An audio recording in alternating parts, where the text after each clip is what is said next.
আসসালামু আলাইকুম। সবাই কেমন আছেন? আশা করি সবাই অনেক ভালো আছেন। তো আল্লাহর অশেষ রহমতে আমিও খুবই ভালো আছি। তো আজকে আপনাদের সাথে খুবই মজার একটি জালি তরকারি শেয়ার করব। তো ডিম দিয়ে এই জালিটা রান্না করব। তো জালি রান্না করার জন্য এখানে আমি ডিম নিয়েছি। ডিমগুলি ভালো করে ভেজে নিব। তো পেঁয়াজ, মরিচ, লবণ দিয়ে ফিটে তারপরে ডিমগুলি ভেজে নিচ্ছি।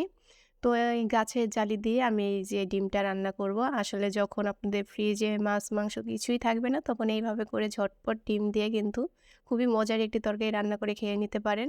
খুবই ভালো লাগে। তো আমার কিন্তু ডিম ভাজা হয়ে যাচ্ছে। সবগুলি ডিম ভেজে নিয়েছি আমি এইখানে। তো দেখতেই পারছেন এখন এই গরম তেলের মধ্যে পেঁয়াজ কুচি দিয়ে দিলাম। পেঁয়াজ কুচি এগুলি হালকা একটু ভেজে নিতে হবে।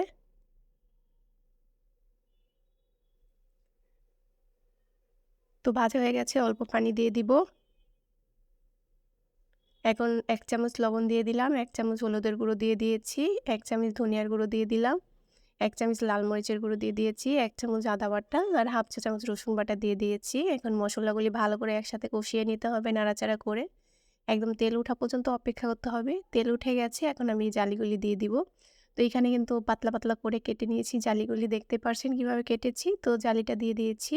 এখন জালিগুলি দিয়ে নাড়াচাড়া করে কিছুক্ষণ কষিয়ে নিতে হবে। তো ভালো করে কষিয়ে নিব।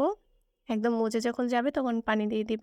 তো কাঁচামরিচ ফালি দিয়ে দিয়েছি। একটু ঝাল দিয়েছি বেশি। তো এই তরকারিতে একটু ঝাল বেশি দিলেই খেতে ভালো লাগে। তো জালি তরকারি খেতে কিন্তু খুবই অসাধারণ লাগে ডিম দিয়ে। আপনারা কখনো খেয়েছেন কিনা জানি না। তো যারা না খেয়েছেন তারা অবশ্যই ট্রাই করবেন। তো পানি দিয়ে দিব। তরকারিটা কিন্তু কষানো হয়ে গেছে দেখতে পারছেন একদম মজে গেছে।